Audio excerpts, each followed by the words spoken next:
Hello hi అందరికీ నమస్కారం. Welcome to Suma YouTube channel. ఈ వీడియోలో నేను మీకు బంగాళదుంప కూర ఎలా తయారు చేయాలో చూపించబోతున్నాను.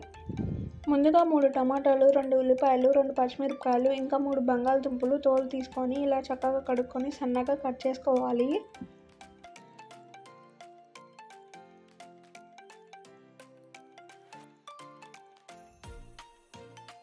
ఇలా సన్నగా కట్ చేసుకున్న తర్వాత వీటిని మనం పక్కన పెట్టుకొని ఒక గిన్నె పెట్టుకొని దాంట్లోకి ఆయిల్ యాడ్ చేసుకున్న తర్వాత ఆయిల్ హీట్ అయిన తర్వాత దాంట్లోకి మనం తిరుమత దినుసులను యాడ్ చేసుకోవాలి. తిరుమత వేగిపోతుంది కదా, ఇప్పుడు మనం దీంట్లోకి ఒక ఎండుమిరపకాయ ఇంకా మనం కరివేపాకుని దీంట్లోకి యాడ్ చేసుకోవాలి. కరివేపాకు కూడా ఫ్రై అయిపోతుంది కదా, ఇప్పుడు మనం దీంట్లోకి కొంచెం పచ్చిమిరపకాయలు ఇంకా ఉల్లిపాయలను దీంట్లోకి యాడ్ చేసుకొని కొంచెం గోల్డెన్ బ్రౌన్ కలర్ వచ్చేంత వరకు ఫ్రై చేసుకోవాలి.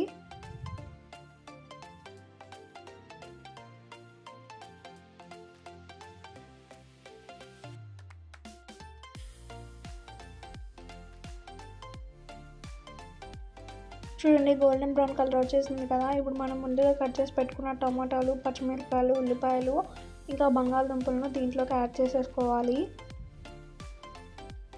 చూడండి, ఇలా టమాటాలు, పచ్చిమిరపకాయలు, ఉల్లిపాయలు వేసుకున్న తర్వాత ఇలా బాగా కలుపుకోవాలి. ఇవి బాగా కలిసిపోయాయి కదా, ఇప్పుడు మనం దీంట్లోకి కొంచెం ఉప్పుని యాడ్ చేసుకుందాం.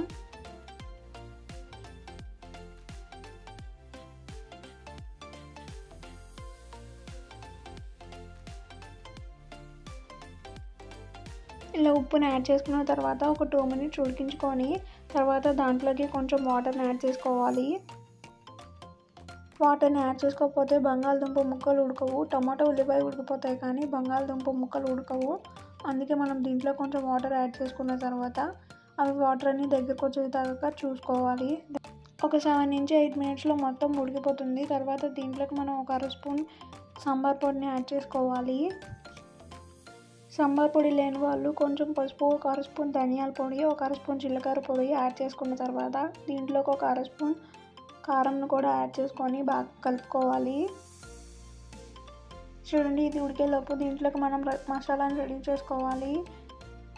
కొంచెం కొబ్బరి, ఇంకా ఒక 4 నుంచి 5 వెల్లుల్లిపాయ రెబ్బలు, ఇంకా కొంచెం అల్లంని మిక్సీ పట్టి దీంట్లోకి యాడ్ చేసుకోవాలి.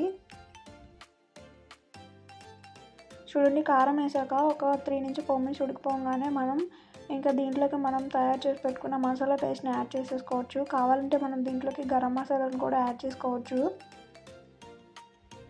ఇలా మసాలా పేస్ట్ని యాడ్ చేసుకున్న తర్వాత ఒక 2 నుంచి 3 మినిట్స్ ఉడికించుకున్న తర్వాత దించి సర్వ్ చేసుకుంటే ఎంతో రుచికరమైన బంగాళదుంప కూర రెడీ అయిపోతుంది. సింపుల్గా ఈజీగా మనం టొమాటోస్తో ఇంకా బంగాళదుంపతో కర్రీని రెడీ చేసేసుకోవచ్చు. ఒకసారి ట్రై చేసి చూడండి. ఈ వీడియో మీకు నచ్చినట్లయితే లైక్ చేయండి, షేర్ చేయండి, సబ్స్క్రైబ్ చేయండి. Thanks for watching.